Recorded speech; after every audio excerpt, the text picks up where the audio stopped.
So before this video begins, we got a little bit of Eagles breaking news. Well, it's actually more confirmation than anything else. Ian Rappaport is confirming that the Eagles will in fact cut Alshon Jeffery when the new calendar year begins in the NFL, which is March 17th. Now, we knew this was going to happen a while ago. When the Eagles restructured his contract about a month ago, they did it to set themselves up so they can make him a post-June 1st designated cut. And that's exactly what they're going to do. So Alshon Jeffery, he is gone. And my feelings on him going is this. It had to be done. I wish it could have been done the year before. The Eagles waited too long. They signed Jeffery to a one-year deal in 2017. And then you remember they win the Super Bowl. 2018, they gave him an extension. Then they had to redo that deal. Should never have done that. It was too long. Really, after the 2018 season, they should have parted ways with him. So they waited too long. Another mistake by the Eagles front office, in my opinion.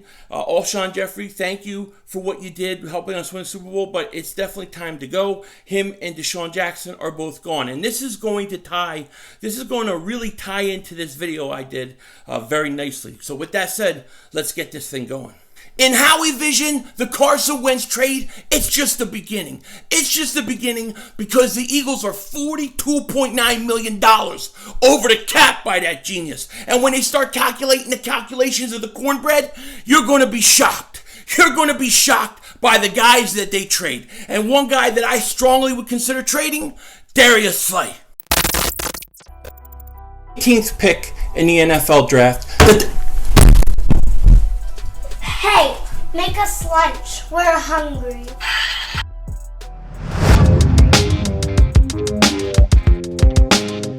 Dallas still stinks.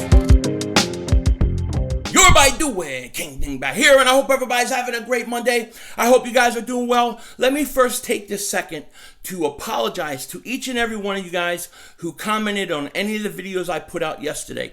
I fell way behind in my comment section and answering comments, and I just wanted to take a second, apologize, because I know sometimes if I miss a comment or two, people think I'm ignoring them or I'm not answering them, and that's not the case. I just was going to do it late last night, and I wind up falling asleep like Michael Anthony.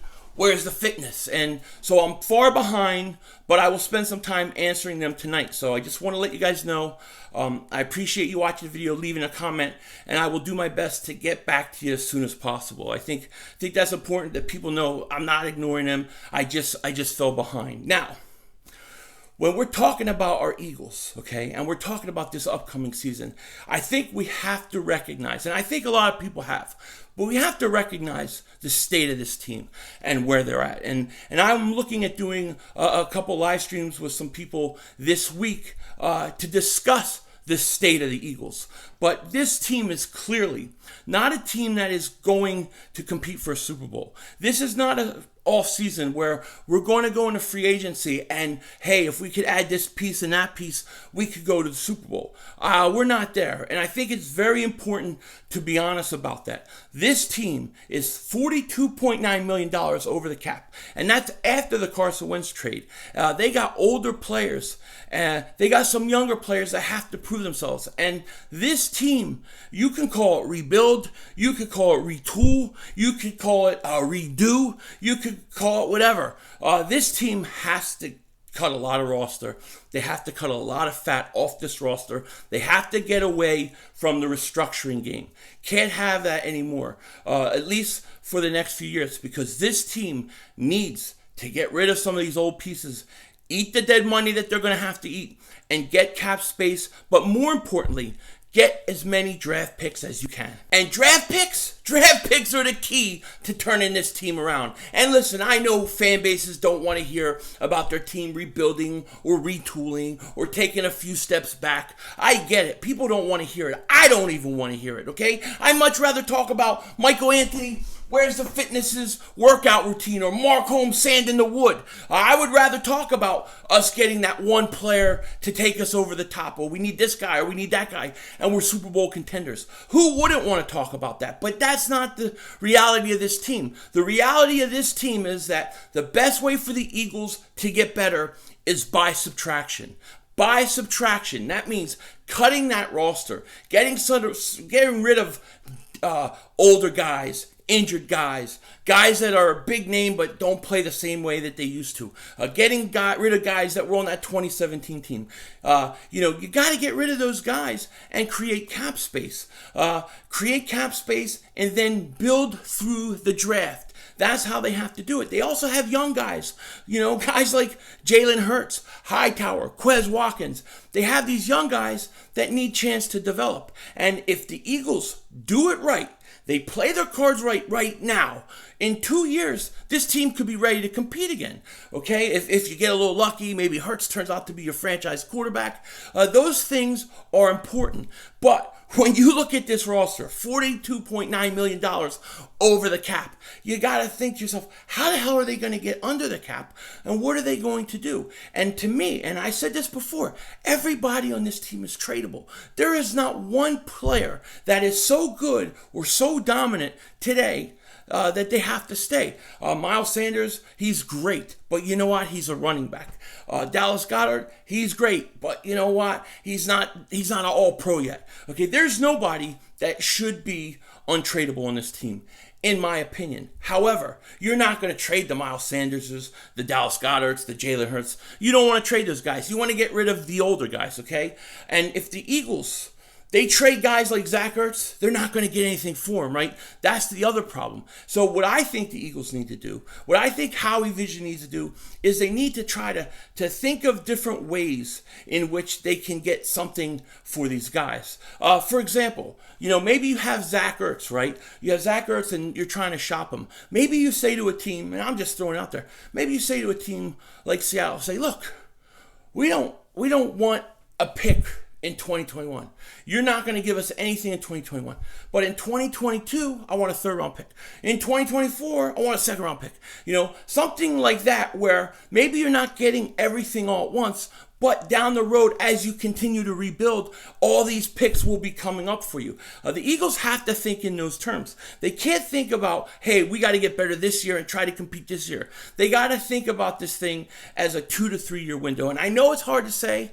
I know it's frustrating. But at the same time, it could be awfully fun to watch a team build that way. But they got to do it right. And of course, the big cloud hanging over our heads is Howie Roseman. Howie Vision can't draft. He can't do cap. He stinks.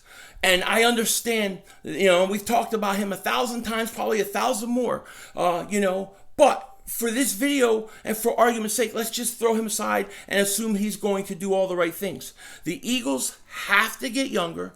They have to get picks. They need to acquire draft picks. Then they have to hit on these draft picks.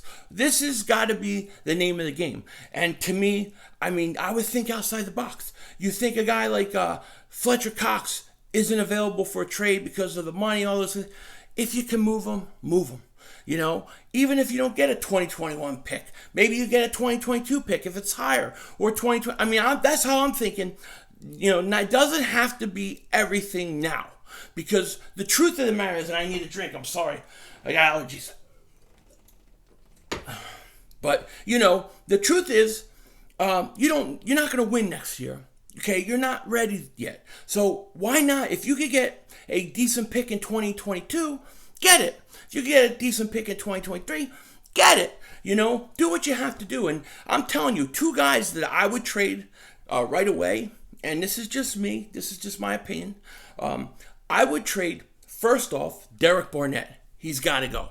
Derek Barnett is $10 million against the cap. He has not lived up to his first round building. He just never did. He did not live up to it. He had a good rookie year, but he's a 5-6 sack guy a year. Okay, I would not pay him $10 million. I think Josh Sweat is better. He's better. You know what I mean? Better.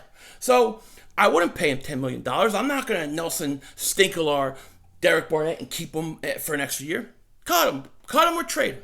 He's zero dead money hit. He's $10 million to save. Okay? Another guy that I would trade is Darius Slay. Now, I know you're going, well, we just got him. We gave a third round pickup last year. We signed him to a contract. Why are we going to trade him? And here's why. Because the truth of the matter is this.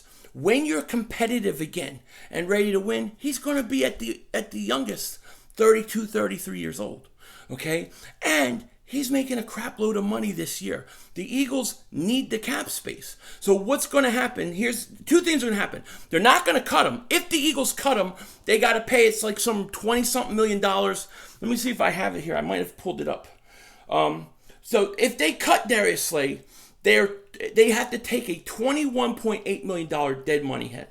Okay, not only that, they would lose $6 million in cap space. So they would lose another $6 million. Remember, the dead money is not part of the cap space. They're separate things. However, if they trade Darius Slay, and I'm looking at it here, I need glasses, what are you going to do? But if they trade, God damn, I'm good looking. I mean, sometimes I look at myself and I just think, holy crap, you're good looking. Oh yeah, that's why the wife married me. You know what I mean? She gets all this. Sorry, I'm distracted. I'm distracted by my beauty. So, anyways, Darius Slay. If you trade him, you clear $6 million in cap space, and you're going to still eat. You're going to still eat about $9.8 million in dead money. However, you clear $6 million in cap space. If the Eagles don't trade him, they're not going to cut him. So the only other thing they would do is they're going to go to him and say, hey, Darius Slay, we're going to restructure with you. We're going to restructure your contract. So now you're getting a 30-year-old guy, and you're taking his money, and you're pushing it down the road. You're pushing it a few years down the road. And what does that mean? Well, that means that when he's 32, 33 years old, you're eating his money then, instead of giving it to the young guys, the new team, the new roster. Maybe you need a free agent here or there. It's not worth it. It's not even worth restructuring. The Eagles need to get out of the restructuring game as much as they can. Now, they're going to have to restructure some people's contract. It's the only way they're going to be able to do this, get under. But Darius Slay, if you trade him $6 million, now, who's going to trade him? What are you going to get for him? Are you going to get a third-round pick? I don't know. But if I call a team up and they're like, hey, we'll take Darius Slay, but we want to give you a fifth-round pick in 2021, I'll say to them, all right, well, how about a fourth-round pick in 2022 or a third-round pick in 2022 or, something like that. That way you get more value, because the truth is this team's, I'm giving them 2 years to rebuild this thing if they do it right. So maybe you don't get the pick the first year, but the next year you're getting a pick. And those could be valuable picks, especially if you can hit it. So I think Darius Slay, I think you got to trade him. I think you got to at least try to trade him. I would at least try to trade Barnett, if not flat out cut him. And then another guy that I think you have to consider, and I haven't looked at his contract, but after June 1st, I would look to trade Fletcher Cox. Now you're saying, why on earth would you trade Fletcher Cox? Let me see if I can find it here. I thought I had it. Okay, so if the Eagles were to trade Fletcher Cox right now, they would have to eat $21 million in dead money, and they would only get about $2.8 million in cap savings. That's not worth it, right? However, if we go to post-June 1st designation, the Eagles, if they were to trade Fletcher Cox, they would eat $7.8 million in dead money, but they would get $16 million in cap saving the following year. That is something that I would strongly consider, trading him in June 1st. There's talk of doing this with Jason Kelsey, if he's to come back after June 1st. That's something I would do. Now, you get two post-June 1st designations, but I believe that is involving cutting somebody. Trading somebody is different. You can trade them after June 1st. So I would consider that. What could you get for Fletcher Cox? I think you could get a decent return. It wouldn't be a 2021 pick, but it would be a 2022 pick, but I think it would be pretty good. This is how the Eagles have to think. They have to think outside the box. They have to think in terms of, hey, it's not about next year. It's not about this draft. It's about the next few years. And if you can get some of these older guys to go to other teams, and teams who are trying to take a shot, trying to win now, are willing to pay you a little more if it's a later pick, do it. Do it. That's how you're going to get out of this. And then when you go to the draft, first round, you take the best player available. You take the best player available. I don't care what position. People get hung up on positions. To me, drafting by position for this team is a luxury. You got to take the best player available. And the reason I say that is this. If you draft a linebacker, let's say, you're not going to all of a sudden be a Super Bowl contender. If you draft, cornerback, you're not all of a sudden going to be a contender.